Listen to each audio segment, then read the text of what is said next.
శ్రీగురుదేవాయ నమః. ఓం సల్లక్షణ సమారంభాం చిదానందేతి మధ్యమాం అస్మదాచార్యపర్యంతాం వందే గురుపరంపరాం. ఓం గీతామృతమహోదధయే నమః. ఓం గీతామృతాస్వాద ఆనందాయ నమః.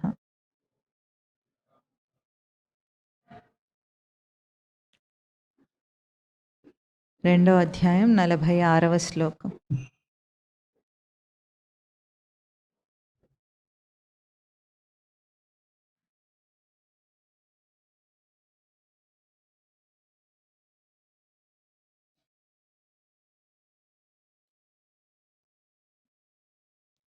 యావానర్థ ఉదపానే సర్వతః సంప్లుతోదకే తావాన్ సర్వేషు వేదేషు బ్రాహ్మణస్య విజానతః కర్మణ్యేవ అధికారస్తే మా ఫలేషు కదాచన మా కర్మఫలహేతుర్భూః మా తే సంగోస్త్వకర్మణి. ఈ రెండు శ్లోకాలు ఈరోజు మననం చేయాలి. కర్మయందు మంచి స్పష్టతను ఇస్తున్నారు స్వామి. భగవద్గీతలో కర్మను గురించిన ఒక మంచి నిర్వచనాలు ఇవన్నీ కూడా, అంటే ఎట్లా కర్మను ఆచరించాలో స్వామి ఇక్కడ ఈరోజు ఈ రెండు శ్లోకాల్లో కూడా చెప్తున్నారు. పోయినసారి మనం ఏం చెప్పుకున్నాము, వేదములలో ఏముంటాయి, త్రిగుణ విషయములు అని ఉన్నాయి. త్రైగుణ్య విషయ వేదాహ అని వచ్చింది. అంటే వేదములలో త్రిగుణాత్మక ప్రవృత్తి ఉంటే దానికి పరిష్కారం చూపిస్తారు. జీవుడికి ఉన్న త్రిగుణాత్మక ప్రవృత్తి, ఆ ప్రవృత్తి వల్ల తన మనసు కలిగే దోషాలు ఎట్లా ఉంటాయో ఆ దోషాలు తీసేసుకోవటానికి ఎటువంటి కర్మలు చేయాలో ఎక్కడుంటుంది, వేదములలో చెప్పబడింది. ఆ వేదములను నువ్వు అనుసరించి త్రిగుణరహితుడివి కా అర్జున అని చెప్తున్నారు. అంటే త్రిగుణ దోషాన్ని తీసేసుకోవటానికి పరిష్కారం వేదములు చెప్పిన కర్మకాండను అనుసరించాలని. దానివల్ల ఏమవుతుంది, ద్వంద్వరహితుడు, నిర్ద్వంద్వ నిత్యసత్వస్థ నిర్యోగక్షేమ ఆత్మవాన్. అంటే నిర్యోగక్షేమ ఆత్మవాన్ 4 చెప్పారు అక్కడ. ద్వంద్వాలను అతిక్రమిస్తాడు, అంటే సుఖ దుఃఖాలు, లాభ నష్టాలు, జయాపజయాలనే ద్వంద్వాలు ఏవైతే జీవితంలో మనిషికి ప్రతి కర్మకు అవి వస్తాయో రావా, ఆ ద్వంద్వాలు ఏవి వస్తాయో వాటిని అతిక్రమిస్తాడు. వాటి వల్ల తను ప్రభావితం కాకుండా స్థిరంగా ఉండగలుగుతాడని స్వామి చెప్పారు. కమ్మని చెప్తున్నారు, అట్లా అగుమో అని చెప్తున్నారు. నిత్య సత్వస్థ, నిత్యము తన స్థిరమైన ఆత్మలక్షణమునందు నిలిచి ఉండాలి. సత్వమునందు, సత్లక్షణమునందు, దాని ఎరుకనందు నిలిచి ఉండుట చెప్తున్నారు. యోగక్షేమముల బాధ్యత అంటే నిర్యోగక్షేమ, అంటే యోగక్షేమముల ఆలోచన ఎప్పుడు వస్తుంది, చింత ఫలితమును ఆశిస్తూ వస్తుంది, లేకపోతే ఉండదు. కాబట్టి యోగక్షేమములను కూడా అతిక్రమించి ఆత్మవాన్ భవ, ఆత్మస్థానంలో తన ఆత్మస్వరూపంలో నిత్యము నిలిచి ఉండుమని చెప్తున్నారు స్వామి. ఈరోజు ఏం చెప్తున్నారంటే, ఇప్పుడు కర్మలో మనం 3 చెప్పుకున్నాం. ఎటువంటివి ఉంటాయి వేదములలో, ఏ ఏ కర్మలు ఉంటాయని చెప్పుకున్నాము. కర్మకాండ, ఉపాసనాకాండ, జ్ఞానకాండ. కర్మకాండ, ఉపాసనాకాండ, జ్ఞానకాండ. మనసుకుండే 3 దోషాలు ఏమని చెప్పుకున్నాం. దోషాలు, మనసుకు ఎటువంటి దోషాలు ఉంటాయి,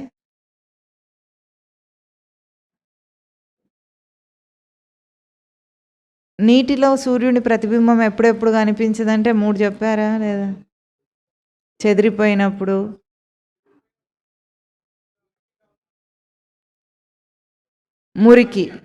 మురికి చెదిరిపోయింది, ఇంకొకటి అజ్ఞానం.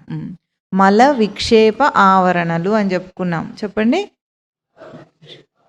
మలం అంటే మురికి, విక్షేపం అంటే చెదరిపోయింది, ఆవరణ అంటే అజ్ఞానం చేత కప్పబడింది, అజ్ఞాన ఆవరణ. ఈ మూడు మనసుకు కలిగే దోషాలు. వీటికి ఏం చేయాలి?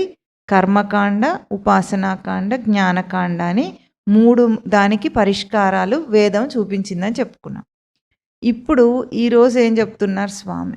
యావానర్థ ఉదపానే సర్వత సంప్లుతోదకే తావాన్ సర్వేషు వేదేషు బ్రాహ్మణస్య విజానతః అంటున్నారు. ఒక ఉపమానం చూపిస్తున్నారు. అదేమిటంటే, అంతటా నీరు నిండిపోయి ఉందనుకోండి, మళ్ళీ మనము నీటి కోసము ఒక బావి దగ్గరికి వెళ్తామా? అదే యావానర్థ ఉదపానే, అంతటా సర్వతః సంప్లుతోదకే, సర్వతః సంప్లుతోదకే యావానర్థ ఉదపానే. మొత్తం అంతా నీరు నిండిపోయి ఉంటే ఇంకా మళ్ళీ బావి దగ్గరికి కానీ, చెరువు దగ్గర కానీ, నది దగ్గర కానీ మనం వెళ్ళే అవసరం ఉంటుందా? ఉండదు. అట్లాగే విజానతః బ్రాహ్మణస్య సర్వేషు వేదేషు విజానతః బ్రాహ్మణస్య తావాన్. బ్రాహ్మణుడు అంటే ఇక్కడ తెలుసుకున్న, విజానతః అంటే స్పష్టంగా ఎరుక కలిగి తెలుసుకున్నవాడు. బ్రాహ్మణుడు అంటే ఒక జ్ఞానిని గురించి చెప్తున్నాడు. బ్రాహ్మణ పదం వాడారు అక్కడ. బ్రాహ్మణుడు అంటే కులం చేత మనం చూసే బ్రాహ్మణ, క్షత్రియ, వైశ్య, శూద్ర కులాలలో ఉండే బ్రాహ్మణుడు అని అర్థం కాదక్కడ. బ్రహ్మమును గురించి తెలుసుకున్న బ్రాహ్మణుడు అని. బ్రహ్మమును గురించి తెలుసుకున్నవాడు బ్రాహ్మణుడు. బ్రహ్మం అంటే ఏది చరాచర సృష్టి అంతా వ్యాపించి ఉన్నదో బ్రహ్మ లక్షణం. బ్రహ్మం అంటే దాని చేత జీవుడు వృద్ధి పొందుతున్నాడు. మనలో ఉన్నది ఏమిటిది? సచ్చిదానంద స్వరూపమే బ్రహ్మ లక్షణం. దాని చేత వృద్ధిని పొందుతున్నాం. మనం ఎట్లా వృద్ధి పొందుతున్నాము? దైహిక స్థితిని దాటి, మానసిక స్థితిని దాటి సచ్చిదానంద స్వరూపంగా తనను తాను గుర్తించుకుంటూ ఎదుగుతాడు. ఎక్కడ? కర్మలో ఎదుగుతాడు జీవుడు. అది బ్రహ్మస్వరూపం. ఆ బ్రహ్మస్వరూపమును తెలుసుకున్న విజానతః బ్రాహ్మణః, వాడికి వేదాలలో చెప్పే అన్ని కర్మకాండలతో వాడికి పని లేదట అంటున్నారు. అంటే లోకంలో జ్ఞానం యొక్క విలువ చాలా గొప్పది. కర్మ ఆచరించాలి, ఉపాసన చేయాలి. అంటే మనం ఏం చెప్పుకున్నాం? యజ్ఞయాగాదులు, పూజ, వ్రతాలు ఇవన్నీ చేయాలి, తప్పదు, అందరూ చేయాలి. ఎందుకు? మనిషి అనేవాడు దోషాలతో ఉన్నాడు కాబట్టి, వాడు చేసే ప్రతి కర్మలో దోషం వస్తుంది వాడికి, కాబట్టి వాటిని తీసేసుకోవడానికి ఇవి చేయాలి. తర్వాత ఉపాసనాకాండ అంటే ఏం చెప్పుకున్నాం మనం? నిగ్రహాన్ని పొందటానికి చేసే, దీక్షలతో చేసే వ్రతాలు, నోములు ఏవైతే ఉంటాయో, దీక్షతో మనస్సు నిగ్రహించటానికి ఉపవాసాది దీక్షలు, ఇట్లా ఏవైతే నియమాలతో కూడి ఉంటాయో అవన్నీ కూడా తప్పకుండా చేయాలి. కానీ జ్ఞానకాండం అనేది వచ్చేటప్పటికి ఎట్లా ఉంటుందంటే, పోయినసారి కూడా ఒక మాట చెప్పుకున్నాం, ఎవరైతే నేరుగా జ్ఞానకాండతో వాడు తన స్వరూపాన్ని తెలుసుకునే సాధన కర్మనే ఆచరిస్తాడో వాడికి బయట వాటితో పని లేదు. ఎట్లాగైతే తన స్వరూపాన్ని తెలుసుకోవటం కోసమే ఇదంతా. ఇప్పుడు మనసు యొక్క మురికిని ఎందుకు తీసేసుకోవాలి? నీరు స్వచ్ఛంగా ఉంటే ఏమవుతుందని చెప్పుకున్నాం ఉపమానంలో? ప్రతిబింబం, సూర్యబింబం కనిపించాలంటే నీరు స్వచ్ఛంగా ఉండాలి, దాన్ని చూడటం కోసం. అట్లాగే తన స్వరూపం తెలియటం కోసం మనసు స్వచ్ఛంగా ఉండాలి. ఆ స్వచ్ఛత కోసం చేస్తున్నాం. మనసును తెలుసుకున్నాడంటే వాడు ఒకవేళ స్వరూపాన్ని తెలుసుకుంటే వాడు మనసు స్వచ్ఛంగా ఉన్నట్టా లేదా? అంటే నేరుగా జ్ఞానకాండ దాని వైపు, ఉపనిషత్తుల వైపు, ఆ జ్ఞానం వైపు ఎవరి మనస్సు అయితే మరలిందో వాడి మనస్సు ఇదివరకే స్వచ్ఛమైందని అర్థం. వాడికి ఇటువంటి కర్మకాండలతో వాడికి పని లేదు అని చెప్తున్నారు. ఎట్లా? నీటిలో చేప పిల్ల ఉందట, నీటి కోసం ఇంకెక్కడికైనా వెళ్తుంది అది? మనము స్విమ్మింగ్ చేయాలంటే మనం స్విమ్మింగ్ పూల్కి వెళ్తాం, అంతేనా? నీరు తాగాలంటే నీరు బావి దగ్గరికి వెళ్తాం. కానీ చేపకేం కావాలట? అది ఉన్నదే నీటిలో. కాబట్టి అంతటా ఉన్న స్వరూపమును దర్శనం చేయగలిగిన వాడికి ఇంకా వేరేవి అక్కరలేవు. దానికి కబీర్ దాస్ ఒక మంచి ఉపమానం చెప్తారు.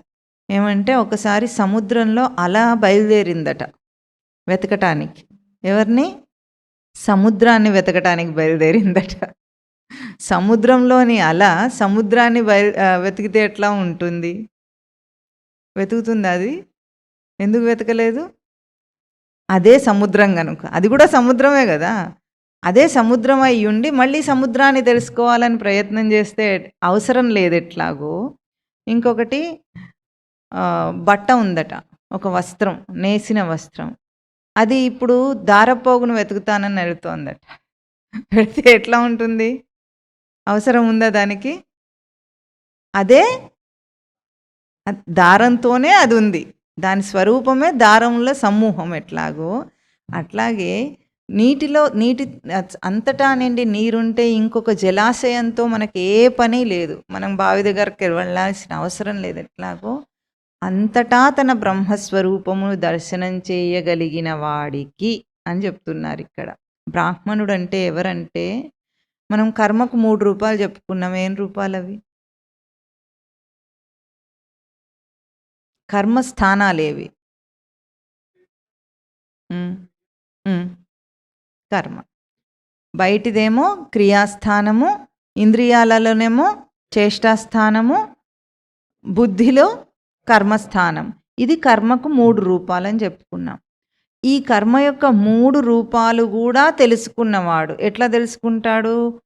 బుద్ధిలో బుద్ధి ఎట్లా పనిచేస్తుంది?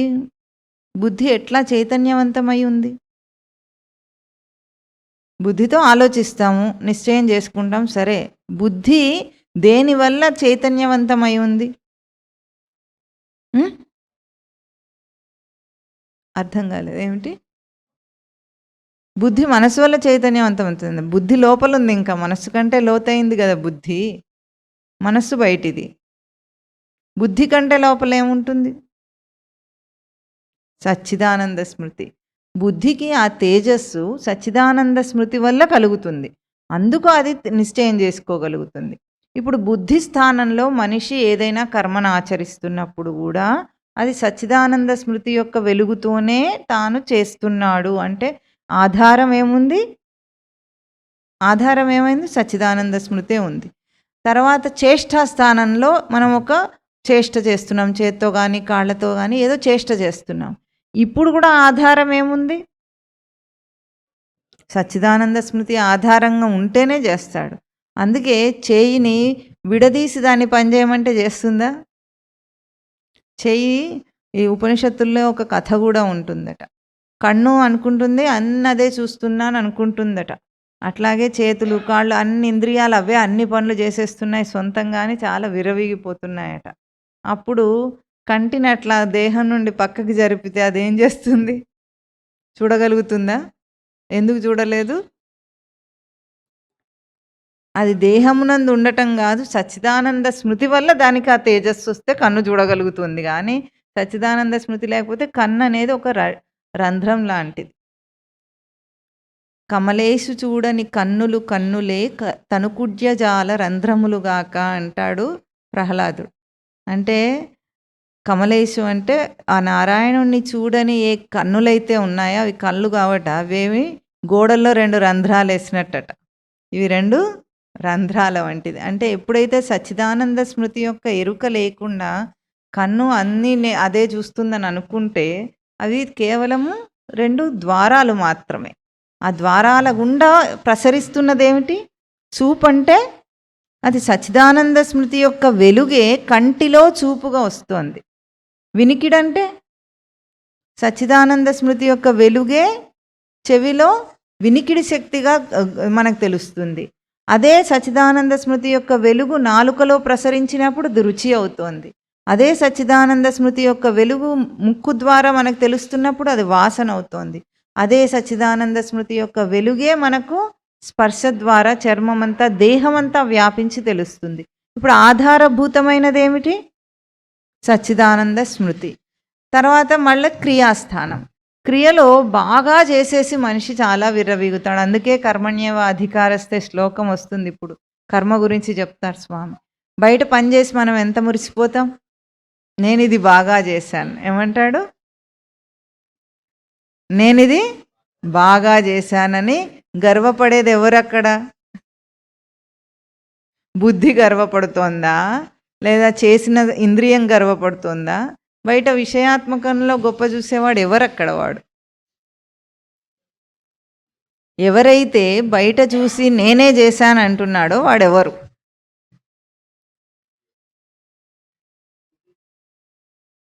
బుద్ధా? సచ్చిదానంద స్మృతి గర్వపడుతుంది ఎక్కడన్నా? అన్ని చేసేది అదే అయినప్పుడు దానికి గర్వపడడం ఏముంటుంది? ఎవరు గర్వపడుతున్నారు? మనుషులందరూ గర్వపడుతున్నారు కదా, వాళ్ళు ఎవరు? నేను అనుకుంటున్న ఒక జీవుడు ఉన్నాడు, అహంకార పడుతున్న జీవుడు ఎవరున్నారో వాడు నేనే అన్నీ చేశానని అంటున్నాడు. అన్నీ చేసి బయటి దాంతో మురిసిపోతున్నాడు. వాడు అసలు బుద్ధి స్థానంలో వాడు లేడు. బుద్ధి సచ్చిదానంద స్మృతి ఆధారంగా ఉంది.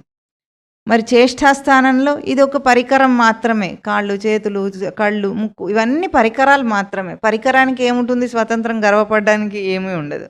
బయట క్రియ అయితే అది బయటి విషయమే అయిపోయింది.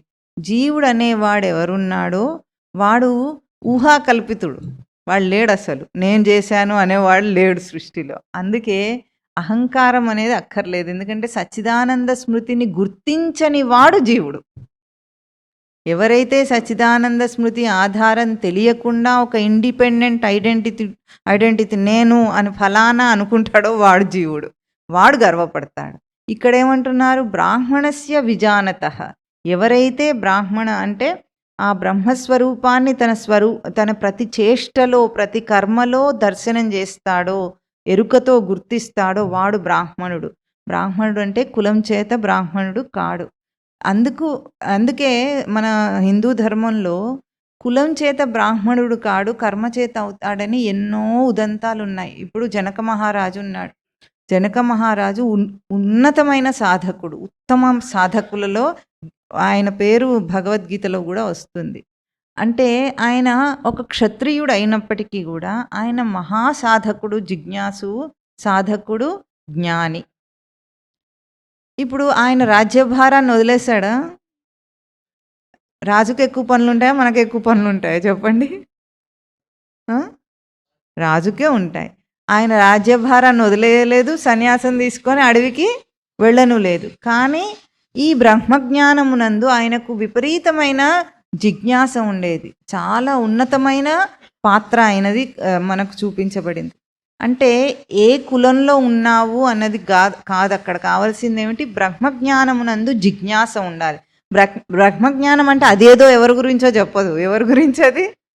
తన గురించి తనను తెలుసుకునే ఆ జిజ్ఞాస ఉంటే మనిషి ఎదుగుతాడు.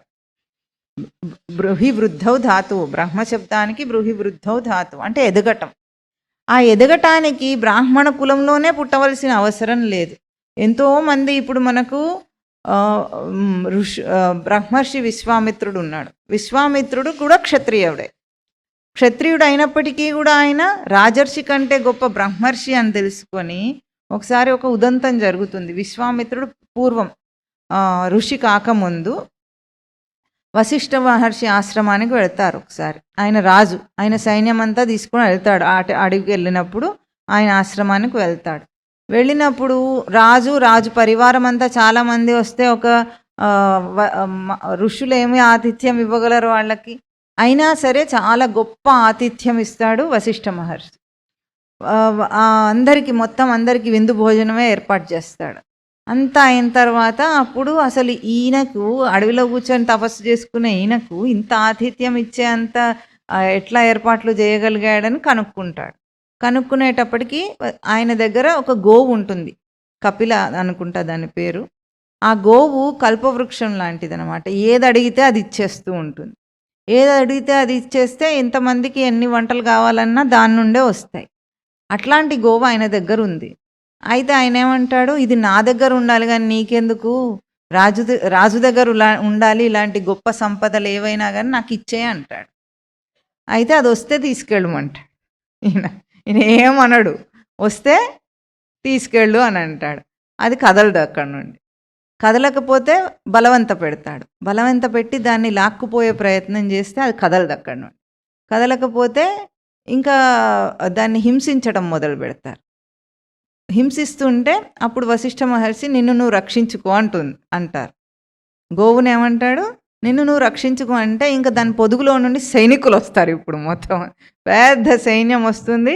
ఈయన సైన్యాన్నంతా కూడా ఓడించేసి తుక్కు తుక్కు చేస్తుంది. అది చేసేటప్పటికి తర్వాత ఇంత శక్తి ఈయనకు ఎక్కడి నుండి వచ్చింది అంటే ఆయన ఆయన ఎట్లా కూర్చుంటారు వశిష్ఠుడు, అస్సలు ఈయన ఏం మాట్లాడినా ఎంత రెచ్చగొట్టినా చెలించకుండా కూర్చొని ఆయన దండం ఉంటుందా ఆ దండాన్ని అడ్డం పెడతాడనమాట. అంటే ఇప్పుడు వశిష్ఠుడి మీదికే దండెత్తుతాడు. ఆయన దండెత్తితే ఆయన దండాన్ని అడ్డం పెడతాడు. మళ్ళీ దండం అంటే తెలుస్తుందా మీకు? చేతిలో ఒక కర్ర ఉంటుంది, ఆ దండాన్ని అడ్డం పెడతారు. అంతే, ఏం మాట్లాడాడు. అదే ఇప్పుడు మళ్ళీ సైనికులు వస్తుంది అందులో నుంచి, అదే రక్షిస్తుంది. ఇట్లా ఎట్లా ఉందబ్బా అని ఇంకా ఆయన అంటాడు, ధిక్షాత్ర బలం బ్రహ్మబలం బలం అంటాడు. చీచి, ఇంత క్షత్రియున్నయి ఉండి ఇంత బలం ఉండి నా వీరత్వం శూరత్వం దేనికి పనికి రావటం లేదు. బ్రహ్మబలమే బలం అంటే తపస్సు చేసిన వశిష్ఠుడి యొక్క బలమే గొప్ప బలం అని తెలుసుకొని నేను కూడా మహర్షిని అవుతాను అంటాడు. తపస్సు చేస్తాడు. చాలా ఉంటుంది ఆ పెద్ద కథ, విశ్వామిత్రుడి తపస్సు అని. ఎంతో తపస్సు చేసి ముందు రాజర్షి పదవిని పొందుతాడు. ఆ తర్వాత మళ్ళీ తపస్సు చేసి మళ్ళీ బ్రహ్మర్షి పదవిని పొందుతాడు. అంటే బ్రహ్మతత్వమును తెలుసుకోవటం సృష్టిలో అన్నిటికన్నా గొప్ప విషయం. క్షాత్రబలం కానీ లోకంలో ఇంకేవైనా గొప్పలు సాధించటము దీనికి సాటి రావు. అది బ్రహ్మత్వం. అట్లా తన బ్రహ్మజ్ఞానం స్థితి అందు నిలిచిన ఒక బ్రాహ్మణుడికి ఏ కర్మకాండతో కూడా వాడికి పని లేదు. ఎక్కడ అంతటా తన బ్రహ్మస్వరూపమును దర్శించగలడు వాడు. ఎట్లా దర్శిస్తాడు?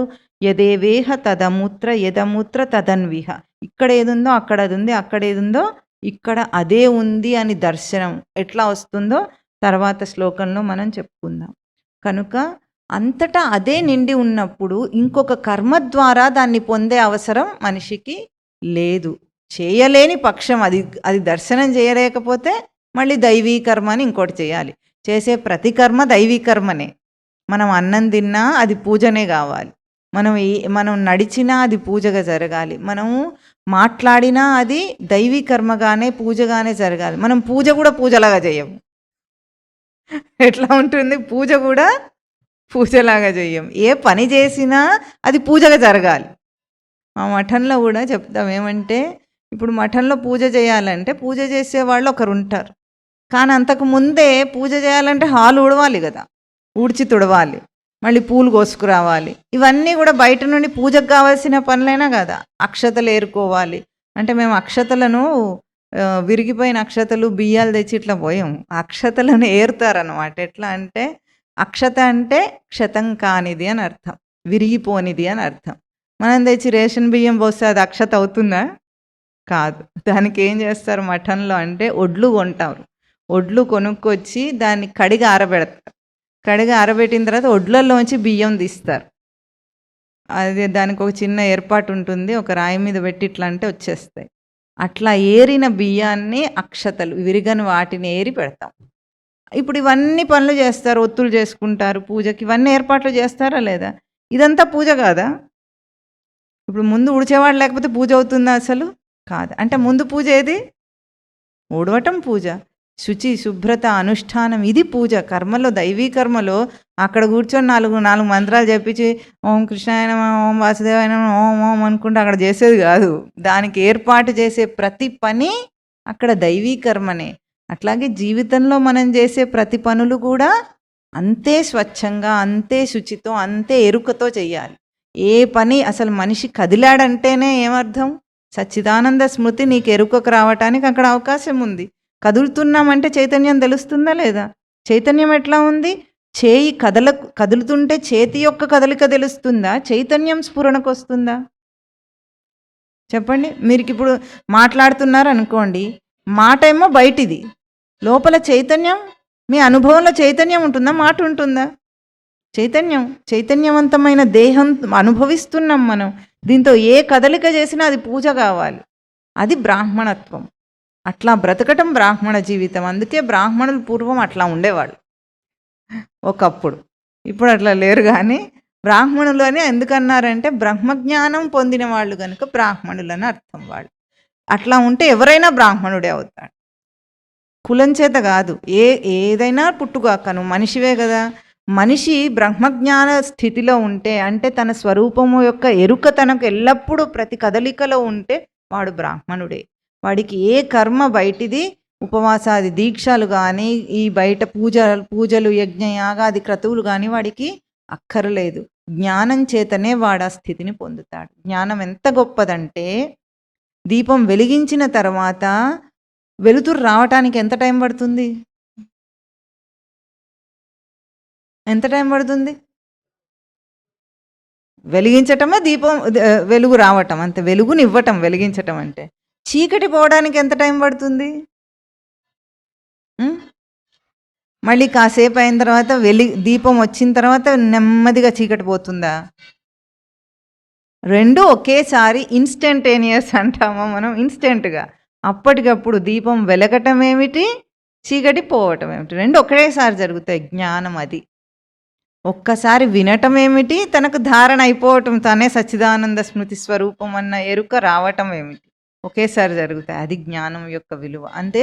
అంటే ఎంత స్వచ్ఛమైన మనస్సు ఉంటే వెంటనే ప్రతిబింబం అంత స్పష్టంగా కనిపిస్తుంది. జ్ఞానం అట్లా ఎరుక కలిగిన విజానత బ్రాహ్మణ తావాన్. ఎట్లాగూ అంతటా నిండి నీరే ఉంది అన్న చేపకు వేరే నీరక్కర్లేదు. వస్త్రానికి దారాన్ని వెతుక్కునే అవసరం లేదు. అలకు సముద్రాన్ని వెతికే అవసరం లేదు. అదే తన స్వరూపం అని తెలుసుకున్న వాడికి అది అవసరం లేదు అని స్వామి చెప్తున్నారు. పోయిన శ్లోకంలోనేమో అది ఎవరికి అవసరము, మనసుకున్న దోషాలు ఎవరికి ఉన్నాయో వాళ్ళకి ఈ మూడు కూడా అవసరమే.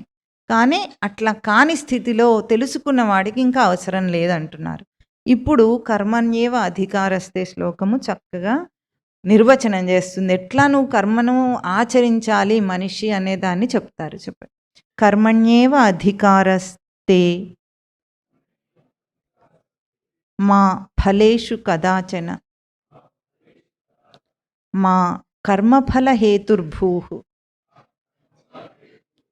మా తే సంగోస్త్వకర్మణి.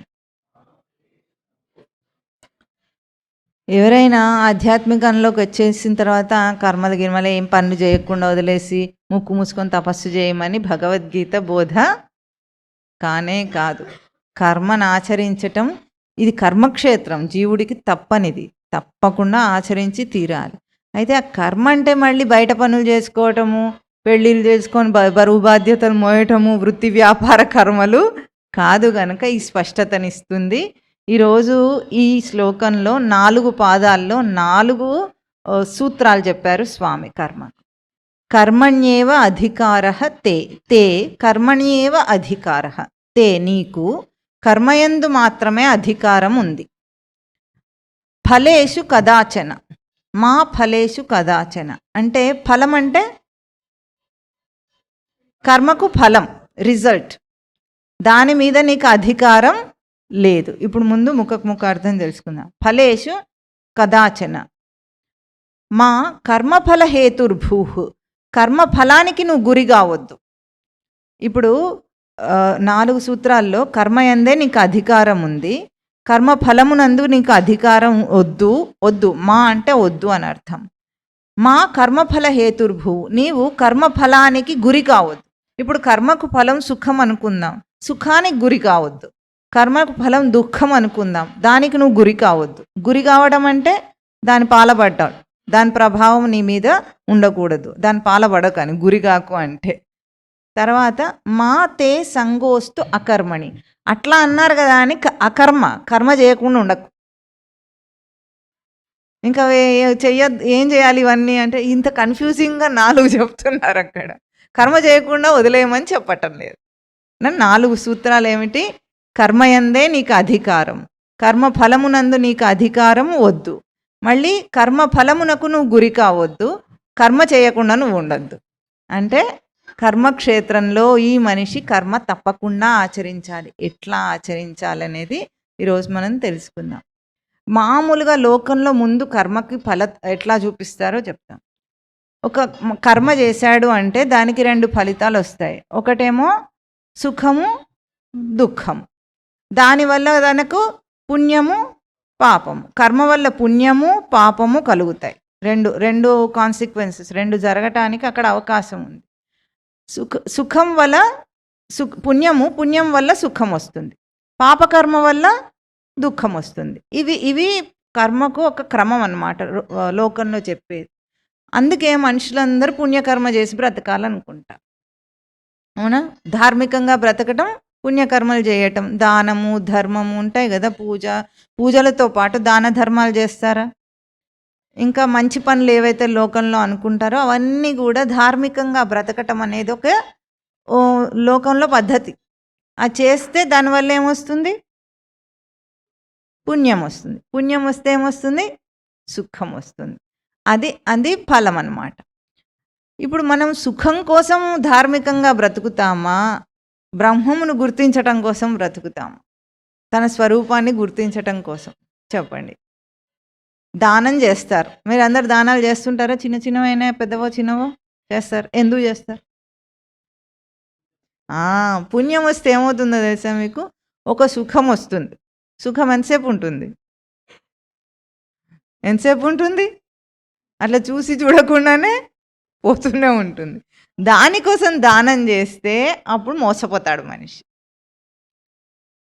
దానం చెయ్యాలి, కానీ దానికోసం చెయ్యొద్దు. అక్కడ చెప్పే సూత్రమే అది. మనిషి ఏం చేస్తాడంటే ఏదో ఒకటి, ఒక ఫలాన్ని ఆశించకుండా ఏం చేయడు వాడు. చేస్తాడా? ఇది చేస్తే నాకేమొస్తుంది అని అడగకుండా ఉండడు. ఇప్పుడు అడిగినా అడగకపోయినా ఏదైనా వస్తుందా రాదా? ఏ పనికైనా ఫలితం ఉంటుందా లేదా? ఎట్లా ఉంటుంది చెప్పండి ఒకటి. మంచిగా చేస్తే మంచిగా ఉంటుంది, అది కరెక్ట్.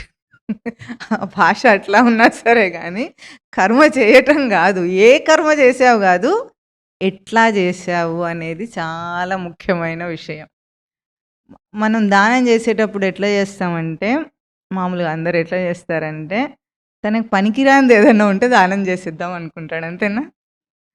ఇంకా స్పెషల్గా ఆడవాళ్ళు నోములు వ్రతాలు ఉద్యాపనలు చేసుకునేటప్పుడు ఆ జాకెట్ ముక్కలు ఉంటాయి చూసారా? ఆ జాకెట్ ముక్కలు ఎప్పటికీ తిరుగుతూనే ఉంటాయి. వాడి పేరే పెట్టుడు ముక్క. అవి ఎవరు జాకెట్ కుట్టించుకుంటారమ్మా? కుట్టించుకోరు. అవి ఎప్పటికీ సర్క్యులేట్ అవుతూ ఉంటాయి. వాళ్ళు చేసింది ఏమిటి? ఒక పూజనో ఏదో వ్రతమో ఏదో చేసుకుంటారు, దాని ఉద్యాపన అనమాట. ఓ పండు ఫలము ఇచ్చి అది ఇవ్వాలి. వాళ్ళు కుట్టించుకునే జాకెట్ బట్టలు లాంటిది ఎప్పుడైనా ఇస్తారా? చెప్పండి, ఇస్తారా? ఇవ్వరు. ఇక మళ్ళీ నవరాత్రుల్లో అమ్మవార్లకి చీరలు కట్టిస్తుంటారు. అది మనకి ఇచ్చేసేటట్టు ఉంటే ఏం చేస్తారు? మంచిది తెచ్చుకొని వాళ్ళకి ఏది కావాలో అది సెలెక్ట్ చేసుకుంటారు. వాళ్ళకి గుడికి ఇచ్చేసేది అయితే ఎట్లా ఉంటుంది?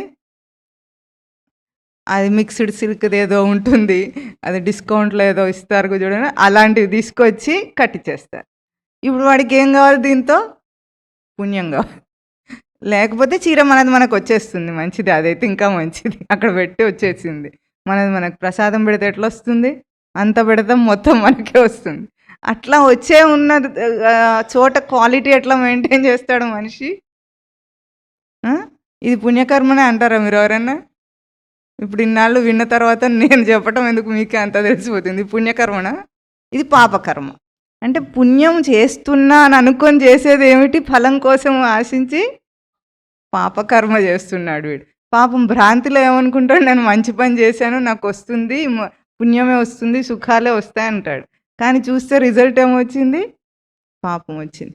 అంటే మనము ఏ పని చేసినా ఎట్లా చేశామో దాన్ని బట్టి ఫలితం అదే వచ్చేస్తుంది, మనమేం చెప్పక్కర్లేదు.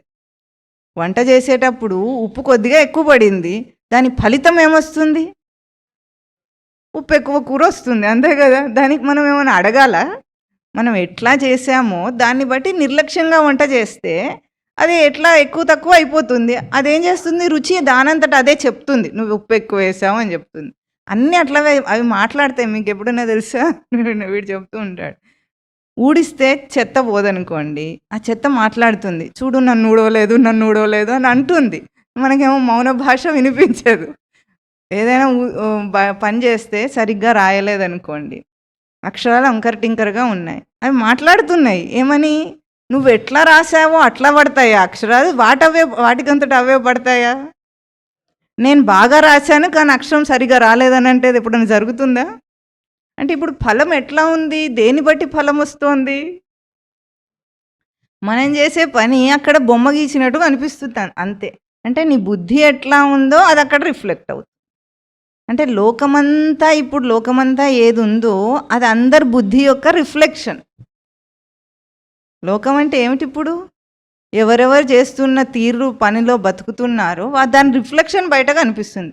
ఇప్పుడు ఒక సమాజం మనకు అల్లకల్లోల అయోమయ సమాజం, అశాంతి సమాజం కనిపిస్తుంది. అదంతా ఎవరిది? మన మనస్సులు, మన బుద్ధులే అక్కడ రిఫ్లెక్ట్ అయ్యి కనిపిస్తున్నాయి. అందరు కలిసి చేసిన సామూహికంగా. ఎవరిదైనా వాడికి అంతే కదా.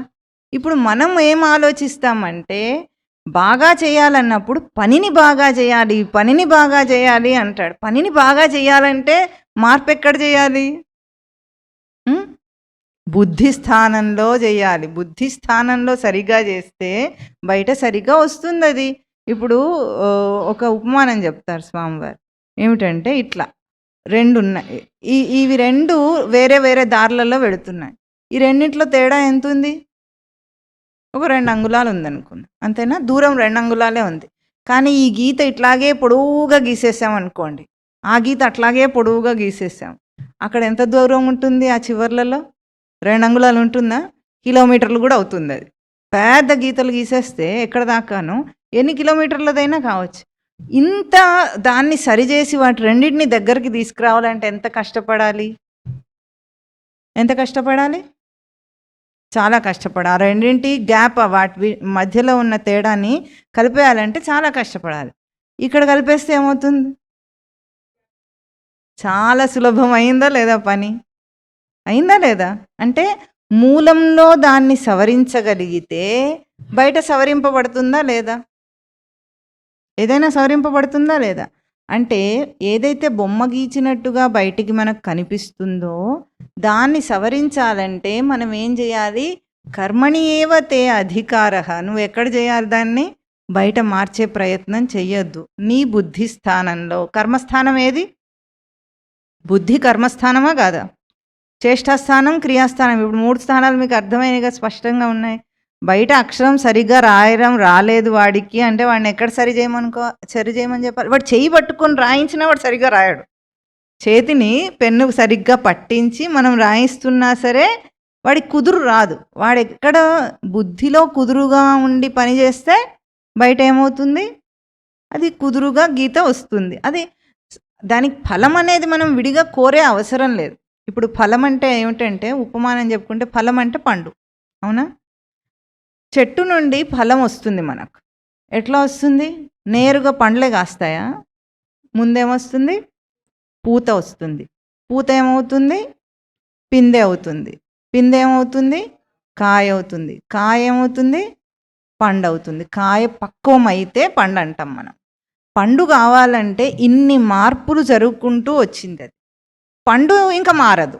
అందుకే ఫల నిష్పత్తం. అంటే ఇంకా మార్పు లేని స్థితి ఎప్పుడు వస్తుందో, పూర్ణమైన స్థితి ఎప్పుడు వస్తుందో అది ఫలం అంటాం మనం. ఇప్పుడు ఒక కర్మకు లోపల నుండి వస్తున్న సచ్చిదానంద కిరణము అన్నీ దాటుకుంటూ వస్తుంది. సచ్చిదానంద కిరణం ఎక్కడి నుండి వస్తుంది? లోపల అహంకారం ఉంది, చిత్తం ఉంది, బుద్ధి ఉంది, మనస్సు ఉంది, తర్వాత ఇంద్రియం ఉంది, తర్వాత బయట జరుగుతుంది. ఫలం ఎక్కడ కనిపిస్తుంది? ఇక్కడ.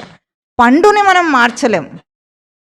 క్వాలిటీ మారాలంటే పుష్టి, పండు అయిన తర్వాత పుష్టి రాదు దానికి. మనం ఎక్కడ మూలంలో దానికి పుష్టిని ఇచ్చేస్తే, ఎరువు వేస్తే పండు వచ్చేటప్పుడే పుష్టిగా వస్తుంది, అంతేనా? అట్లాగే మనం బయట ఏది మార్చాలన్నా సరే లోపల మార్పు జరిగితే బయట మార్పు వచ్చేస్తుంది. కర్మస్థానంలో మనిషి చేయాలి. ఫలం గురించి నీకు అనవసరం, అసలు ఆలోచననే అనవసరం. ఎందుకంటే నువ్వు సరిగ్గా చేస్తే అది సరిగ్గా జరిగి తీరుతుంది. దాన్ని ఇంకా మనం ఏమనుకుంటాము? ఒక మనిషికి సహాయం చేస్తున్నాం అనుకుందాం. సహాయం చేసినప్పుడు మనం ఏమనుకొని చేస్తాం? కరెక్ట్గా చెప్పారు. మళ్ళీ నాకు చేయాలని అసలు అంతెందుకు? ఎవరైనా చచ్చిపోతే ఎందుకు వెళ్తారు చూడటానికి? ఎందుకు? మనం చచ్చిపోతే రావాలన్నా? వాళ్ళ ఇంట్లో చావు జరిగితే మనం వెళ్తేనే రేపు మన ఇంట్లో చావు జరిగితే వాళ్ళు వస్తారు. చావాలన్నా ఇప్పుడు మన ఇంట్లో చావు జరగాలనేనా? పెళ్ళైనా అంతే, చావైనా అంతే. ఇస్తూ ఆయన పూచుకుంటే ఆయన. ఇంతేగాని వాడు చచ్చిపోతే నిజంగా చచ్చిపోయిన వాడైతే ఎట్లా ఉండడు. స్నేహితుడు అనుకోండి చచ్చిపోయాడు. వాడు చచ్చిపోయిన తర్వాత వాడి శవం చూస్తాం కానీ వాడు స్నేహితుడైతే అక్కడ లేడు కదా. వాళ్ళని ఊరికే ఓదార్చి వస్తాం కానీ మనం చేసేది ఏం లేదు అక్కడ. మళ్ళీ అక్కడ వాడు చనిపోయాడు, నిజంగా పక్క వాళ్ళకి బాధ ఉంది, మన ఇంటికి చావుకు రావాలన్న ఉద్దేశం లేకుండా నిజంగా ఓదార్పు కోసం ఎంతమంది వెళ్తారు? వెళ్ళరు. ఏమనుకుంటారో ఏమో, పోకపోతే ఏమనుకుంటారు? రాకపోతే ఏమనుకుంటారు? ఎవరన్నా రాలేదనుకుంటారు. తప్పన్నారా వాళ్ళు? ఏమన్నా మనం వెళ్ళలేదు, వాడు రాలేదన్నాడు, ఇంతే కదా. వాడేం తప్పు అనలేదు కదా, మన మీద అభాండాలు ఏం వేయలేదు కదా. రాలేదు అంటాడు అంతే. ఇంత చిన్న విషయానికి ఎంత మొహమాట పడిపోయి అన్నీ కల్పించుకొని చేస్తాడు. అంటే ఏది చేసినా సరే మనకి ఏదో ఆశించి కాకుండా దేనికోసం చేయాలి? ప్రతి కదలిక కూడా తనను తాను గుర్తించటం కోసమే. దేహం వచ్చిందే అందుకు. కర్మక్షేత్రం అంటే ఇది. ఈ కర్మక్షేత్రం ఎందుకు వచ్చింది తనకు? ప్రతి కదలికలో ఆత్మానుభూతిని పొందొచ్చు వాడు. సచ్చిదానంద స్మృతి స్వరూపము ఇక్కడేమో చైతన్యవంతమై ఉంది. విగ్రహంలో ఎట్లా ఉంది? విగ్రహాన్ని చూసి మీరు దేవుడు అంటారా అనరా? చెప్పండి. గుడికి వెళ్తారా? తిరుపతికి వెళ్తుంటారా? వెళ్ళి ఏం చూసి వస్తారు? విగ్రహంలో దేవుడు మీరు గ్రహిస్తే ఉంటాడు, లేకపోతే ఉండడు అసలు. ఎవరెవరు గ్రహిస్తే ఆ విగ్రహం తాను గ్రహింపు చేత విశేషేణ గృహ్ణాతీతి విగ్రహ. తాను గ్రహించి దాన్ని విగ్రహం చేస్తాడు. గ్రహింపు ఎవరి దగ్గర ఉంది? ఇప్పుడు ఇక్కడ ఉన్న గ్రహింపు చైతన్యవంతమైన గ్రహింపు, అక్కడ ఉన్న గ్రహింపు నిద్రాణమైన గ్రహింపు. దాన్ని మనం చైతన్యవంతం చేసుకోవాలి. ఎక్కడ చేసుకుంటున్నాం? మన లోపల చేసుకుంటున్నాం. ఇప్పుడు వెంకటేశ్వర స్వామి ఎక్కడున్నాడు? మన లోపల ఉన్న దేవుణ్ణి చూడటానికి అంత దూరం వెళ్ళటం దేనికి? ఆ చైతన్యవంతం చేసుకోవటం ఇక్కడ కూర్చొని ఇప్పుడు నువ్వు చైతన్యవంతం చేసుకోవచ్చు. అంత స్పష్టంగా దేహ రచన తాను అనుభూతి పొందటానికి ఉంటే మనం ఏమేమో కష్టపడి అక్కడ దాకా వెళ్ళమంటే వెళ్తాడు, కానీ ఇక్కడ కూర్చొని చూసుకోమంటే మాత్రం వాడు వల్ల కాని పని. 5 నిమిషాలు కూర్చోలేడు అసలు. కనుక ప్రతి కదలిక, ప్రతి కర్మ మనకు దేనికోసము? తనను తాను గుర్తించటం. కర్మణియేవతే అధికార నిర్ధారణ. అధికారం అంటే తన మీద నీకేమైనా అధికారం ఉండటం అంటే ఏమిటి? లోకంలో అధికారాన్ని ఏమంటారు? హక్కు కానీ పెత్తనం కానీ అంటారు. అవన్నీ కాదు. అధికారం అంటే ధారణ అని అర్థం. అధి అన్న పదం వచ్చినప్పుడు ధారణ అన్న. నీ ధారణ దేని మీద ఉండాలి? కర్మయందే ఉండాలి. మా ఫలేషు కదాచన. కదాచన అంటే కొంచెం కూడా. కదాచన అంటే అస్సలు వద్దు. అస్సలు దేని మీద ఉండకూడదు? ఫలం మీద ఉండకూడదు. ఎందుకంటే మనమేమో బయట ఫలాన్ని ఆశించే చేస్తాం. ఇప్పుడు మార్కుల కోసమే చదువుకుంటారు పిల్లలు, తెలివి కోసం చదువుకోరు. చదువుకుంటారు ఎవరన్నా పిల్లలు? చదువుకుంటే తెలివి పాఠానికి తెలివి వస్తుందా? బుద్ధికి తెలివి వస్తుందా? బుద్ధికి తెలివి వస్తుంది. తన తెలివి పెరిగింది కదా, మరి దాన్ని ఎవడన్నా చూసుకుంటాడా? మార్కులు రాకపోతే డిప్రెస్ అవ్వటం ఎందుకు? నువ్వు చదువుకున్నావు, నీకు వచ్చిందా లేదా? నిజంగా చదువుకున్న వాడైతే వాడికి మార్కులతో పని లేదు. నిజంగా చదువుకొని సరిగ్గా పరీక్ష రాసిన వాడికి ఎంత ర్యాంక్ వచ్చింది అన్న దాంతో పని లేదు. వాడికి ఏమొచ్చింది? పాఠం వచ్చింది. నా బుద్ధిలో పాఠం ఉంది, బుద్ధి పాఠం చేత ఎదిగింది, అయిపోయింది. అదే ఫలితము. మనకేం కావాలి? ఫలితం అంటే రిజల్ట్స్ వచ్చినాయా? ఆ రిజల్ట్తోనే వాడి జీవితం అంతా ముడిపడి ఉంది. ఏదైనా పని బాగా చేసామనుకోండి, ఏదో ఇన్నోవేటివ్గా ఏదో తయారు చేసి ఇప్పుడు ఏదో ఒక కొత్త లోకోమోటివ్ తయారు చేశారు అనుకుందాం. ఆ శోధన ఎక్కడ జరిగింది? బుద్ధిలో జరిగింది. ఈ లోకోమోటివ్ అవుట్డేటెడ్ కావచ్చు, రేపు మళ్ళీ దీనికంటే అప్డేటెడ్ వర్షన్ వస్తుంది కదా, ఇంకా మెరుగైంది ఇంకెవరైనా తయారు చేయొచ్చు, తనే కూడా మళ్ళీ తయారు చేస్తాడు కూడా. కానీ ఇప్పుడు దాన్ని చూసి మురిసిపోతే తన బుద్ధిని వదిలేసిన వాడు. అది గొప్ప అనుకుంటే ఇది లోకానికి గొప్ప. కానీ తనకేమి అనుభవం వచ్చింది? తన బుద్ధిలో ఎంత కృషి జరిగింది? ఈ బుద్ధి యొక్క కృషిని తాను చూడకుండా ఏం చేస్తాడు? ఇది లోకంలో అందరు మెచ్చుకున్నారు, ఇది లోకంలో గొప్ప, లోకంలో బాగా అందరు గుర్తిస్తే గొప్పతనం, గుర్తించకపోతే గొప్ప లేదనుకుంటాడు. వాడు గుర్తిస్తే ఎందుకు, గుర్తించకపోతే నీ అనుభవంలో నీకు వచ్చేసిందా లేదా? అది ప్రతి పని దానికోసం చేయాలి. కానీ తింటే తన కడుపు నిండుతుంది అని ఎట్లా మనకు అనుభవం తెలుస్తుందా లేదా? తింటే కడుపు నిండటం అందుకే ఉంది మనకు. ఎందుకు? అనుభవం వస్తుంది నీకు చూసుకో. తిన్న ప్రతిసారి అనుభవం వస్తుంది కడుపు నిండింది, తృప్తి కలిగింది. తిన్నప్పుడే తృప్తి కలుగుతుంది. ఇంకెక్కడ మనిషికి తృప్తి కలగదు. అంతేనా? ఇంకే ఒక్క విషయంలోనైనా తృప్తి కలుగుతుందా? దాహంగా ఉన్నవాడికి నీళ్లు తాగినప్పుడు, ఆకలిగా ఉన్నవాడికి అన్నం తిన్నప్పుడు కలిగిన తృప్తి ఇంకెక్కడన్నా కలుగుతుందా? కలగదు. ఆ తృప్తిని చూడడానికే పూట పూట కాదు వస్తుంది మనకు. మనం అది చూసుకోము. తాగేసాం, తినేసాం. మళ్ళీ తాగేసాం, తినేసాం. ఇంతేగాని అంటే ఒక తృప్తిని దర్శనం చేయటం అనేది అనుభవ రూపంలో మనకు తెలుస్తుంది ఎట్లాగో, బయట కర్మకు కూడా మనకు కలిగే తృప్తే అనుభవం. అది ఫలితం. ఫలితం బయట లేదు. కనుక బయట ఫలితాన్ని చూడకు. వృక్షం ఏం చేస్తుంది? పండు ఎందుకు వస్తుంది? మనం తినడానిక? చెప్పండి, ఎందుకు వస్తుంది? ప్రతి మొక్కకి, చెట్టుకి, అన్నిటికీ పళ్ళు వస్తాయి కదా, పూలు పళ్ళు ఏవో వస్తాయి. ఎందుకు వస్తాయి?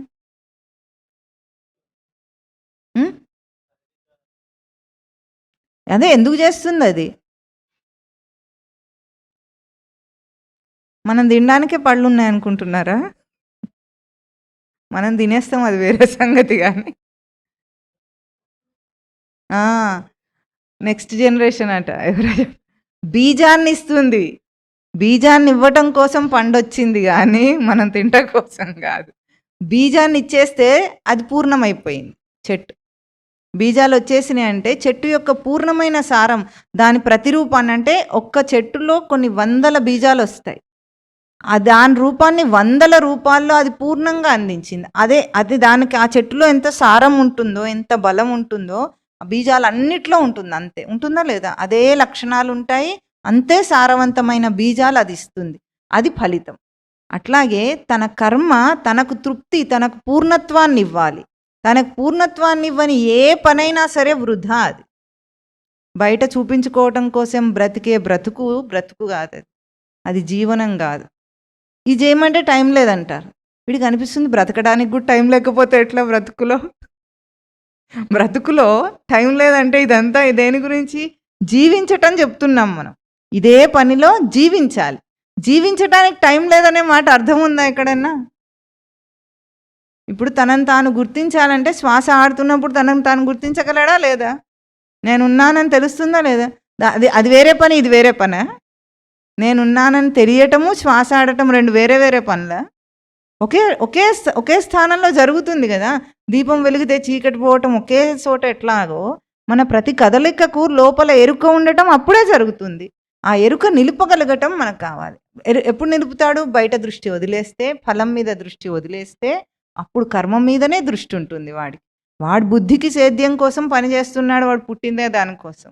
లేకపోతే మనిషి అందరు పక్కవాడి కోసం ఎప్పుడు బ్రతకడు. అసలు అన్ని అబద్ధాలు. నీకోసమే నేను బ్రతుకుతున్నా, మీకోసమే నేను అన్ని చేస్తున్నా అనేది ఎలాంటి అబద్ధం? పచ్చి అబద్ధం. కరెక్ట్. అన్ని ఉట్టి మాటలు. వాడి కోసమే వాడు చేసుకుంటాడు. వాడు పుట్టింది వాడి కోసమే. వాడిని వాడు తెలుసుకోవటం కోసం జన్మకొచ్చాడు. వాడిని వాడు తెలుసుకోవటం కోసమే అవకాశాలు కల్పించుకున్నాడు. కుటుంబం అంటే కూడా ఒక అవకాశం. ఈ మనుషులతో నేను తిరగాలి, నాకు బుద్ధి రావాలి, దాంతో నేను ఎక్కడ ప్రవర్తించి నన్ను నేను తెలుసుకోవాలి.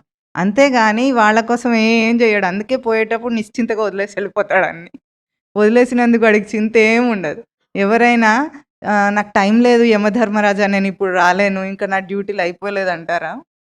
మొన్న మొవలో ఎవరు అడిగితే ముక్తి కావాలంటే కావాలన్నారు. ఒక ఆవిడ మాత్రం ఇంకా ఇప్పుడే వద్దు, ఎప్పుడు కావాలంటే డ్యూటీస్ అన్నీ అయిపోయిన తర్వాత కావాలండి. డ్యూటీ ఎప్పుడైనా యమధర్మరాజు వచ్చే టైం వచ్చినప్పుడు ఇంకా నా డ్యూటీస్ అయిపోలేదు, మా పిల్లలు చిన్నవాళ్ళు, మా ఆయనకు వంట చేసుకోవడం రాదంటూ ఊరుకుంటాడు ఏమిటి? తీసుకెళ్లకుండా ఊరుకుంటాడా? టైం కాలేదంటే అప్పుడు ఎట్లా పోతారు? అన్ని ఎక్కడ దగ్గర వారేసి వెళ్ళిపోతారా లేదా? అట్లాగే సాధన చేయమంటే మాత్రం ఇవన్నీ డ్యూటీస్ అయినాక చేస్తానంటాడు. అయిన తర్వాత చేసేది ఏముండదు, చేస్తున్నప్పుడే చేయాలి. అందుకే భగవద్గీత డ్యూటీస్ అంటే తను జీవించే కాలంలో తెలుసుకోవాల్సింది, జీవితం అయిపోయిన తర్వాత కాదు. బాగా గుర్తుపెట్టుకోవాలి. ఇంకేమంటున్నారు? మా కర్మఫల హేతు భూహు, కర్మఫలానికి గురి కాకు నువ్వు. ఫలానికి గురవ్వటం అంటే ఏమిటంటే ఏది వచ్చినా సరే వాడిని చెదరగొట్టేస్తుంది. ఇంకా కర్మ చేస్తే ఫలితము, పాపము, పుణ్యం అనేది మనకు కనిపించని, ఊహించేవి, అవి వస్తాయో రావో తెలియదు. కానీ సుఖము, దుఃఖం అనే అనుభవ రూపంలో వచ్చేవి మనకెప్పుడు వస్తూనే ఉంటాయి. ఇప్పుడు ఒక మంచి మాట మీ గురించి ఎవరైనా అన్నారనుకోండి, వినగానే ఏమవుతుంది? చాలా బాగా అనిపిస్తుంది. వెంటనే ఎవరైనా మంచి మాట కాకుండా ఏదో అన్నాడనుకోండి, అప్పుడేమనిపిస్తుంది? చివుక్కుమంటుంది. అంతేనా? సుఖం, దుఃఖం అంటే ఏవేవో ఊహించుకోవద్దు. అంతంత ఊరికే రావు పెద్ద పెద్దవన్నీ. కానీ మనసు ఒక క్షణం బాగుండటం, ఒక క్షణం బాగుండకపోవటం. ప్రతి చిన్న విషయానికి ఈ బాగుండటం, బాగోకపోవటం అనే ఈ మనస్సు యొక్క రంగులు మార్చే ఊసరవెల్లితనం ఉంది చూసారా? ఊసరవెల్లి అంటే ఏమిటి? రంగు మారుస్తుంది. అది దేని మీద ఉంటుందో దాని రంగుని అది తీసేసుకుంటుందట. ఆ ఊసరవెల్లిలాగా మనస్సు ఒక్కొక్క క్షణానికి రంగులు మారుస్తుంటే మనం దాంతో పాటు నేను బాగున్నా, నేను బాగలేను, నేను బాగున్నా, నేను బాగలేను అన్నట్టు వీడు కూడా నేను కూడా ఆ మనస్సు యొక్క రంగు నేను కంటిస్తాడు. నేను కంటించి ఏమవుతాడు వీడు? నేను బాగలేను, నేను బాగున్నా. అంతేనా? ఎట్లా ఉన్నామని అడిగితే మనం అర్థం ఏమిటి? ఎవరైనా ఫోన్ చేస్తే ఏమంటాం? ఎట్లా ఉన్నారంటాం. కలిస్తే ఏమంటాం? బాగున్నాడు. ఏం బాగున్నాడు? బాగున్నానని చెప్తాడు. తర్వాత మొదలు పెడతాడు. అదయింది, ఇదయింది అని. ముందేమో బాగుందని చెప్తాడా లేదా? ఫోన్ చేయగానే బాగున్నామంటే అందరం బాగున్నాం అంటాడు. ఏమైందంటే నిన్ననే వాడికి కరోనా వచ్చింది, వీడికి తుమ్ములు వచ్చినాయి, వాడికి దగ్గు వచ్చింది, వీడికి విరేచనాలు వచ్చినాయి అంటాడా? మళ్ళీ వ్యాపారం సరిగ్గా జరగలేదు, ఈసారి లాభాలు రాలేదంటాడు. బాగున్నాను అన్నావు కదా ఇందాక, బాగుండటంలోనే ఇన్నున్నాయి వాడికి. అట్లాగే బాగుండటం, బాగాలేకపోవటం అనే మనస్సుకు కలిగే ఏవైతే ఉంటాయో కర్మ ఫలానికి, దానికి నువ్వు గురి కాకు. మనస్సు ఆడిస్తుంది అట్లా. అందుకే ముందే మనస్సుని శుద్ధి చేసుకోమని చెప్పారు. ఆ మనస్సు వీటికి కర్మ ఫలాలకు గురి కాకుండా. ఎట్లాగంటే ఇప్పుడు ఏదైనా ఒక పని చేసాం, చెడిపోయింది. చెడిపోతే దాని అర్థం ఏమిటి? తాను సరిగ్గా చేయలేదనే కదా అర్థం దానికి. ఇంకెవరినన్నా అంటాడేమిటి? అనలేడు కదా. నేనే సరిగ్గా చేయలేదని తెలుసుకోవాలి. ఇప్పుడు కృంగిపోతాడు వాడు. చెడిపోయిందంటే ఎంత బాధగా ఉంటుంది మనకు. ఇప్పుడు చెడిపోతే దానివల్ల కృంగిపోవడం కాదు, మనకు కావాల్సింది ఏమిటి? నేను కుదురుగా లేక ఆ పని సరిగ్గా జరగలేదు అని గుర్తించి దాన్ని ఏం చేసుకోవాలి? సరిగా చేసుకోవాలి. ఇంతే. దానికి గురి కాకుండా ఉండొచ్చా, ఉండలేమా మనం? చెప్పండి. ఉండొచ్చు కదా. ఇది సమత్వం. ఇది రావాలి మనిషికి. అట్లాగని ఇవన్నీ వస్తాయి, చేస్తే ఏదో ఒకటి అవుతుందని నేనేం చేయకుండానే ఉంటానంటాడు. ఇది తమోగుణం. కర్మను వదిలేయటము తమోగుణం. అది ఎప్పుడు భగవద్గీత చెప్పలేదు. కర్మ ఎవరి కర్మలు వాళ్ళు చేసుకుంటూ కర్మస్థానాన్ని దర్శనం చేసుకుంటూ ఉండుమనే చెప్పేదే భగవద్గీత మూల సూత్రం ఇది. అందుకే కర్మయందే తనకు అధికారం. చెప్పండి, 4 సూత్రాలు ఏమిటి కర్మకు? కర్మయందే తనకు అధికారం, ధారణ. కర్మయందే తనకు ధారణ. కర్మ ఫలమునందు కొద్దిగా కూడా ధారణ ఉండనక్కర్లేదు. కర్మఫలమునందు ధారణ లేదు. మళ్ళీ కర్మఫలమునకు తాను గురి కాకూడదు. కర్మ చేయకుండా ఉండకూడదు. కర్మను ఎట్లా ఆచరించాలి? స్థిర స్వరూపంతో తాను తన స్వరూపాన్ని దర్శనం చేయటానికే కర్మను ఆచరించాలి. ఇప్పుడు దీనికి మనకు కొన్ని సూత్రాలు వేదాలలోనే చెప్పబడినవి. ఇవన్నీ ఏమిటంటే కర్మ ఎట్లా చేయాలి, ఎట్లా చేయాలనేది ముఖ్యమని చెప్పుకున్నాం. ఎట్లా చేయాలంటే ప్రమాణం ఏముంది? ఇప్పుడు ఒక మనిషికి ఏమనిపిస్తుంది? రక్తదానం చేస్తే చాలా పుణ్యం అనిపిస్తుంది. ఒకడికి అన్నదానం చేస్తే మంచిది అనిపిస్తుంది. ఒకడికేమో ఇంకేదో చేస్తే మంచిది. ఒకడికి పూజ చేస్తే మంచిది అనిపిస్తుంది. ఒకడికి ఏం చేయకపోయినా సరే మనసు బాగుంటే బాగుంటుంది. వాడు ఇంకా అసలు ఏముండదు వాళ్ళకు. మనసు బాగుందంటాడు. ఎట్లా బాగుందో అది చూపించాలి కదా. మనసు బాగుందంటే ఎట్లా తెలుస్తుంది నీకు? మనసులో నాకు ఎవరి మీద ఏ దోషాలు లేదంటాడు. ఒక ఆయన ఉండేవాడు. ఆయన ఏమంటాడంటే, నేను ఎవ్వరికి హాని చేయను, ఎవ్వరికి చెడు చేయను, సిగరెట్ తాగుతా, అది నాకే చెడు కదా అంటాడు. అది మంచి కర్మ అంటారా? చెప్పు. నేను ఎవరికి ఏం చేయలేదు, ఎవరిని మోసం చేయట్లేదు, ఎవరిని ఏమనట్లేదు, తిట్టడం లేదు, ఏమనట్లేదు. నాది నేను చేసుకుంటున్నా. నేను సిగరెట్లు తాగుతా, నేను ఎట్లయినా ఉంటా, నేను ఎవరికి ఏం నష్టం చేయలేదు అన్నాడు. ఇప్పుడు చెప్పండి, అదేం కర్మ? ఆత్మహింస. అది ఎవరిని ఏమనట్లేదు, కానీ తనను తాను హింసించుకుంటున్నాడు. ఎందుకు హింసించుకుంటున్నాడు? ఆ సిగరెట్ తాగటం అనే ఒక వ్యసనం ఉంది ఏదైతే, ఆ వ్యసనానికి తను బానిసయ్యాడు కదా. అది స్వేచ్ఛ అంటారా, బానిసత్వం అంటారా? దాన్ని ఏమంటున్నాడు అతను? స్వేచ్ఛ అంటున్నాడు. అంటే ఏదైనా సరే మనము లోకంలో మనం అనుకుంటాం దాన్ని తప్పుగా అనుకోవటం మనకు బాగా తెలుసు. స్వేచ్ఛ అనేది బానిసత్వం. ఆ బానిస ఇంకా ఏది తనని తాను నిగ్రహించుకోగలిగాడు అనుకోండి, అది స్వేచ్ఛ అవుతుందా? దాని లేకపోతే ఎవరో చెప్పినది విన్నది అవుతుందా? నాకు ఇట్లా ఇష్టం లేదు. ఇప్పుడు లోకమంతా ఓ తీరు ఉంది. ఉదాహరణకు చెప్పమంటే ఇప్పుడు లోకమంతా ప్యాంట్ వేసుకోవటం అనేది సర్వసాధారణం. ఎవడైనా ఒకడు స్వేచ్ఛగా నేను ధోతి కట్టుకుంటానన్నాడు. ఇప్పుడు రూల్గా ఇప్పుడు చెప్పే శాస్త్రం చెప్పిందని తాను పాపం పాటిస్తున్నాడు, వాడికి కష్టపడి చేస్తున్నాడని అందరు అనుకుంటారు. ఇప్పుడు స్వేచ్ఛలో ఎవరున్నారు? ధోతి కట్టుకున్నవాడు స్వేచ్ఛలో ఉన్నాడా? ప్యాంట్ వేసుకున్నవాడు స్వేచ్ఛలో ఉన్నాడా? ధోతి కట్టుకున్నవాడు. కానీ అందరూ ఏమనుకుంటారు? ప్యాంట్ వేసుకున్నవాడు స్వేచ్ఛలో. అంటే మనం అనుకోవడమే తప్పుగా అనుకుంటే మనం చేసే కర్మలన్నీ అట్లాగే ఉంటాయి. ఈ మౌలికమైన మార్పు మన ఆచరణలో కనిపించాలి. ఇప్పుడు బుద్ధి యొక్క కర్మ ఎందే తనకు అధికారం ఉంది, మంచిది. అది ఎట్లా కనిపిస్తుంది మరి?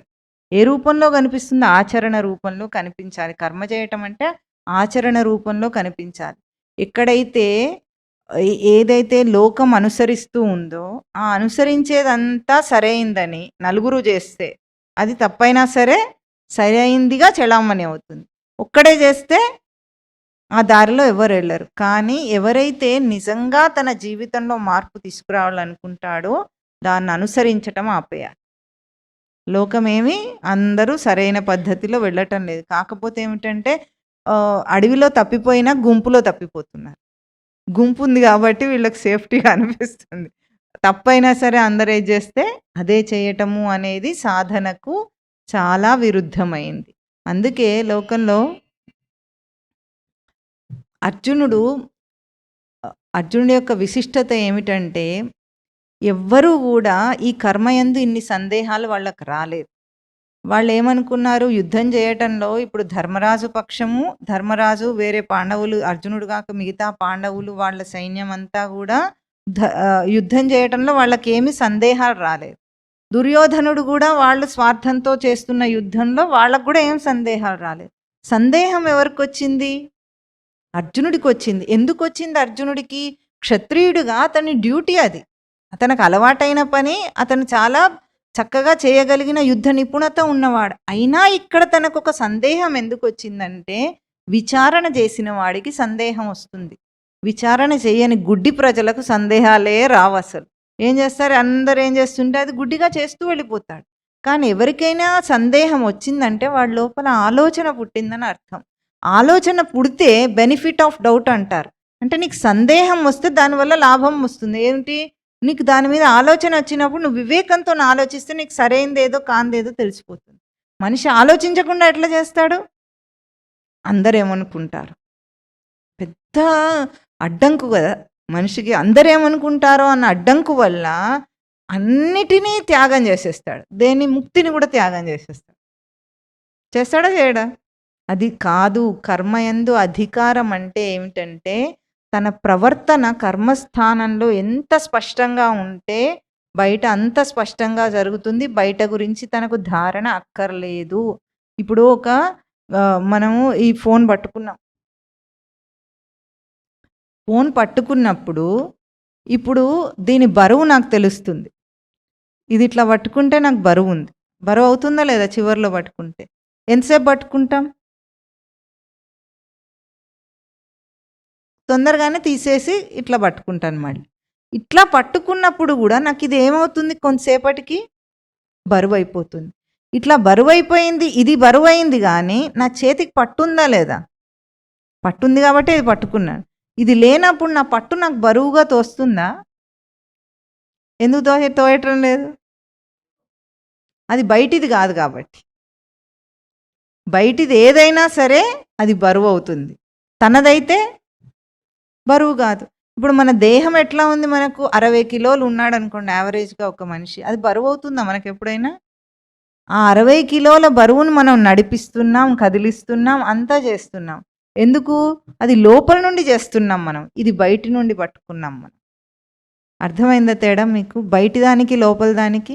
లోపల నుండి వచ్చిన చైతన్యము ఈ దేహాన్ని నడిపించగలదు. అదే ఇంకొక 60 కిలోలు నేను ఎత్తాలంటే చేయగలను? అసలు కదిలించటమే కష్టమైపోతుంది కదా.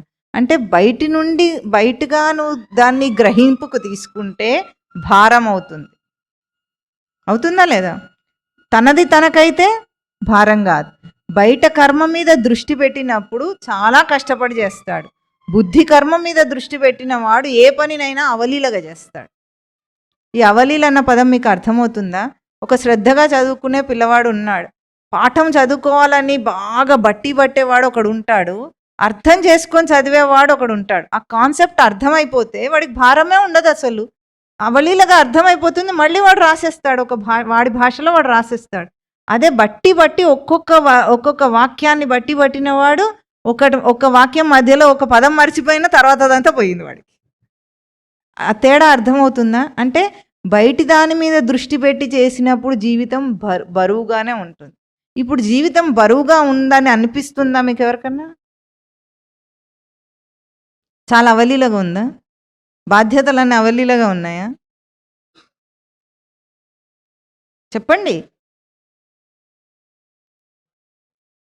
కొంచెం కొంచెం ఉన్నాయి. ఎందుకంటే మనకు అనుకూలంగా పరిస్థితులు ఉంటే మనకు తెలియవు అవన్నీ.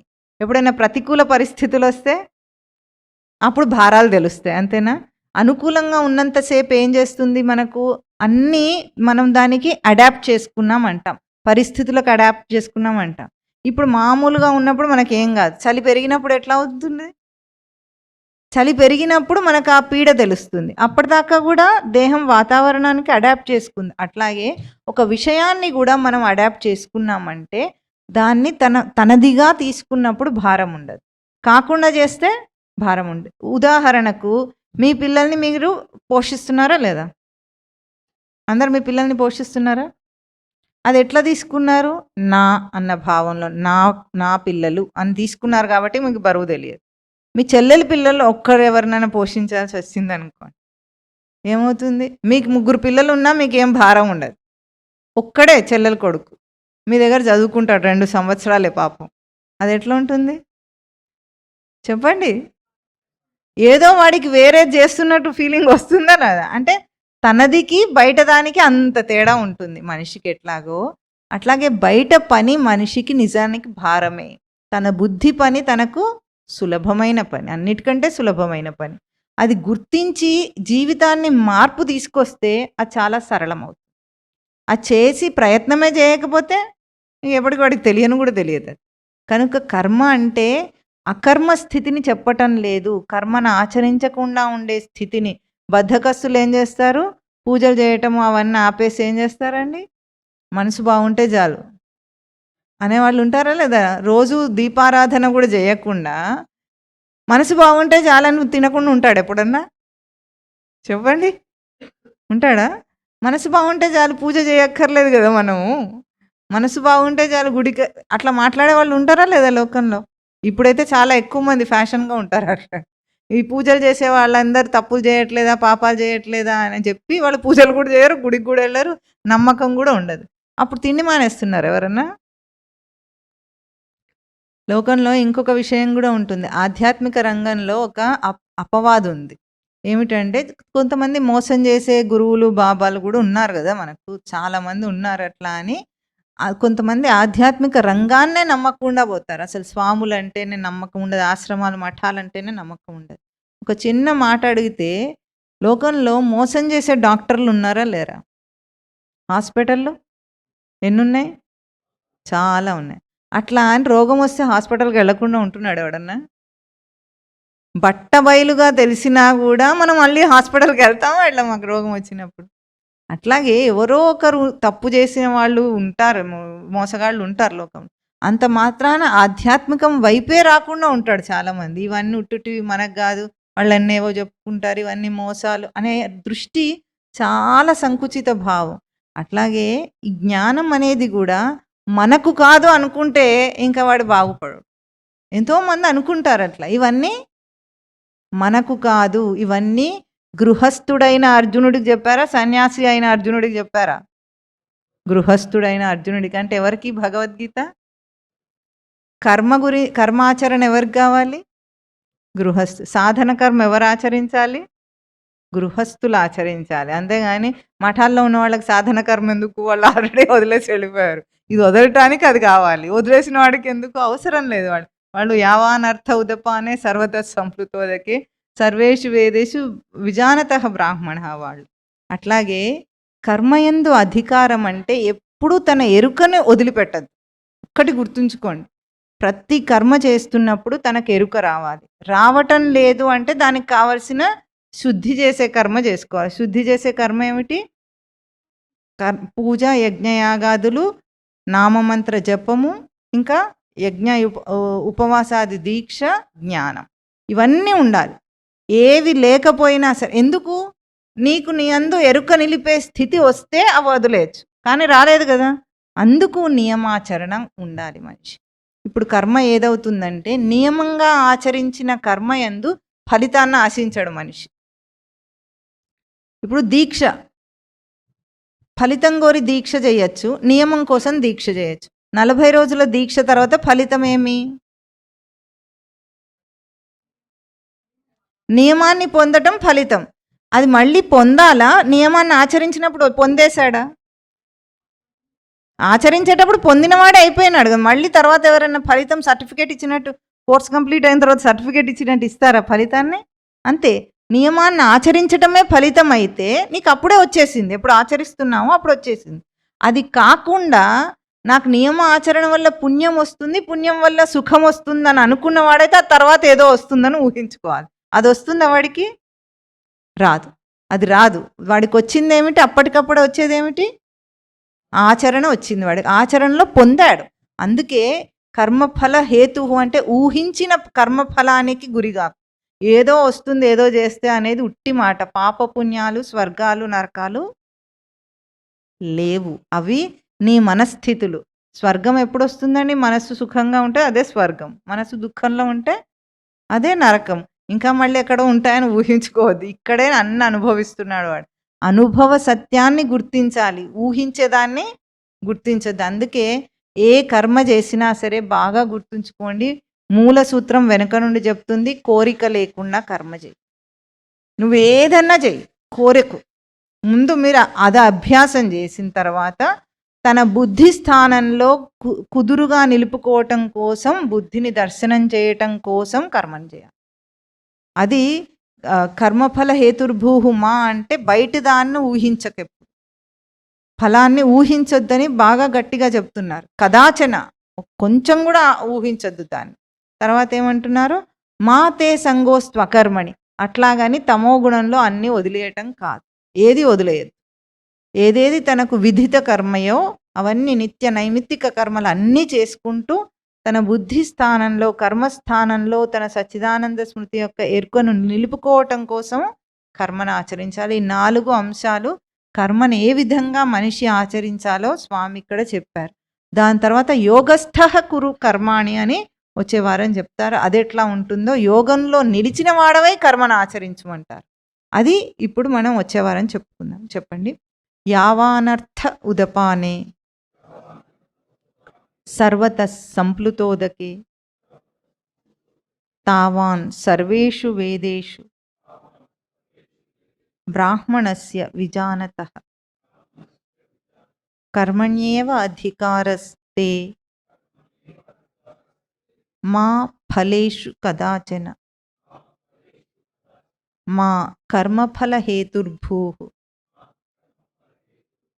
మా తే సంగోస్త్వకర్మణి. ఓం తత్ సత్.